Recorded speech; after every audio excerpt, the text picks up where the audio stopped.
Bonjour, vous écoutez Radio Cesseur, votre podcast quotidien dédié à la cybersécurité. Je suis Marc-Frédéric Gomez et j'espère que vous allez bien.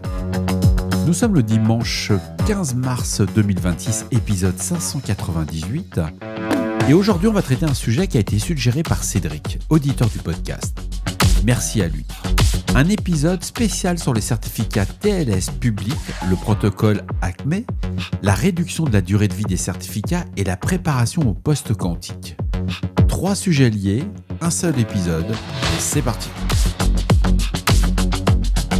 Un certificat TLS public, c'est d'abord un fichier cryptographique émis par une autorité de certification, une CA, qui va permettre d'établir une connexion chiffrée, d'authentifier l'identité d'un serveur. Le navigateur ou le client vérifie que le certificat est signé par une CA de confiance, que le nom de domaine corresponde et que le certificat n'est pas expiré ou révoqué. Historiquement, la durée de validité maximale d'un certificat TLS public était de 5 ans, puis de 3 ans, puis de 2 ans, et en 2020, Apple, Google et Mozilla ont imposé une limite à 398 jours, soit environ 13 mois, pour les certificats publics. Cette décision unilatérale des navigateurs a forcé l'ensemble de l'écosystème à s'aligner. Aujourd'hui, la durée standard de facto est de 90 jours pour les certificats Let's Encrypt et jusqu'à 398 jours pour les CA commerciales. Mais ça va changer.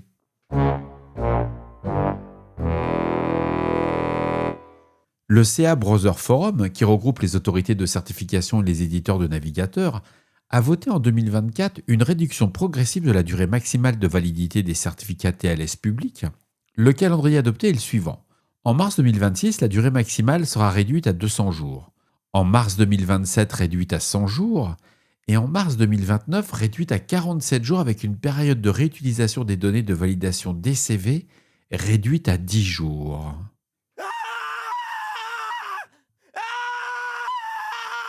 Alors pourquoi cette réduction ? 2 raisons principales. La première raison, c'est limiter la fenêtre d'exposition en cas de compromission d'une clé privée ou d'erreur d'émission. Un certificat compromis, valable 47 jours, est moins dangereux qu'un certificat compromis valable 398 jours.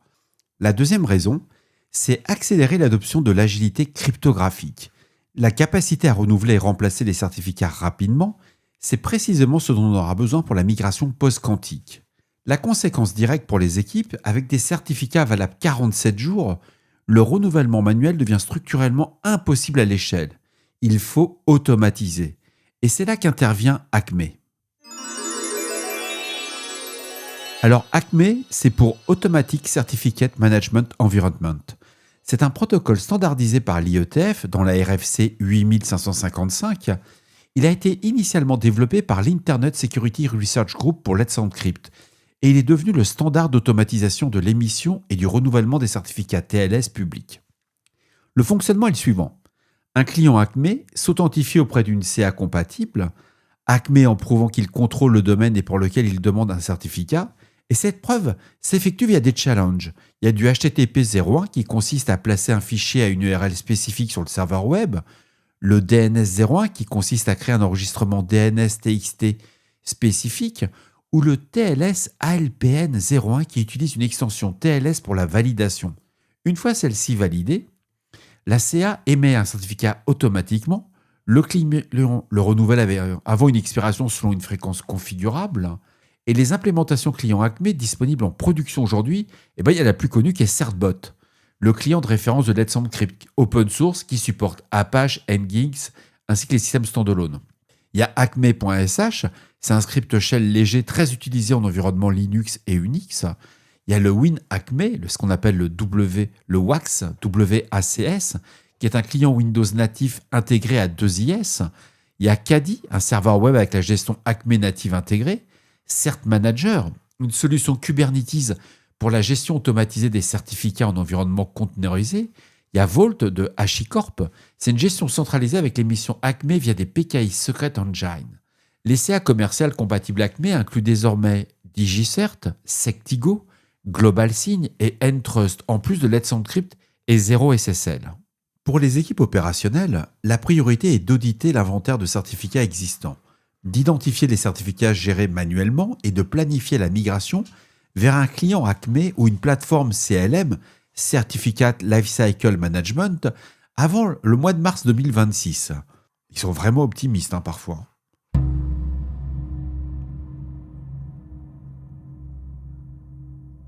Mais l'informatique quantique représente une menace à moyen terme pour la cryptographie asymétrique actuelle. Les algorithmes, que ce soit RSA, ECDSA ou ECDH, reposent sur des problèmes mathématiques de factorisation de grands nombres, logarithmes discrets sur courbes elliptiques, qu'un ordinateur quantique suffisamment puissant pourrait résoudre avec l'algorithme de Shor, et la timeline exacte reste incertaine. Mais l'approche du Harvest Now Decrypt Later est déjà documentée. Des acteurs collectent aujourd'hui des données chiffrées en attendant de disposer de la capacité quantique pour les déchiffrer ultérieurement. Alors ça, c'est quelque chose qui est une véritable réalité, et on n'a pas attendu l'informatique quantique pour le faire. Je vais faire une petite parenthèse dans l'épisode. Il faut savoir que lorsque le mur de Berlin est tombé, les services secrets américains sont partis en courant chercher les archives dans la Stasi, donc la police de l'Est allemande, et ils voulaient avoir un certain nombre d'informations. Bien entendu, ils ont récupéré ces archives numériques pour la plupart, et quand ils ont récupéré ces archives, ils n'avaient pas les clés de déchiffrement ni les capacités de le faire à ce moment-là. Ils ont pu les déchiffrer quelques années plus tard, parce que ça avait évolué dans tout ce qui était déchiffrement. Donc là-dessus, effectivement, il y a des collectionneurs, il y a des États qui sont en train de collectionner des secrets, et il faut bien voir qu'il y a des secrets qu'on n'est pas dans l'immédiateté. On veut savoir comment a été faite telle technologie, ou encore quels étaient les espions. C'est ce qui s'est produit dans le cas de la Stasi. Quand ils ont commencé à déchiffrer les données, les Américains ont pu avoir le nom des agents doubles, des gens qui travaillaient chez eux à l'origine, et puis qui après avaient basculé dans l'autre camp.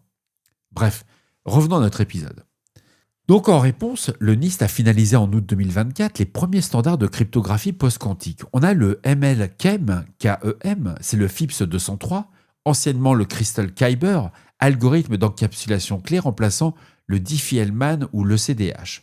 Ensuite, nous avons le ML-DSA, c'est le FIPS 204, anciennement Crystal Dilithium, algorithme de signature numérique qui va remplacer le RSA et l'ECDSA. Et enfin, le SLH-DSA, le FIPS 205, anciennement le Sphinx Plus, signature numérique basée sur des fonctions de hachage alternatives sans aucun état à ce jour. Alors, il y a un quatrième algorithme, le Falcon, désormais le FN-DSA FIPS 206, qui est en cours de finalisation. Mais pour nous, équipe Cyber, la migration PKI post-quantique implique plusieurs chantiers distincts. Le premier chantier, déjà, c'est l'inventaire cryptographique.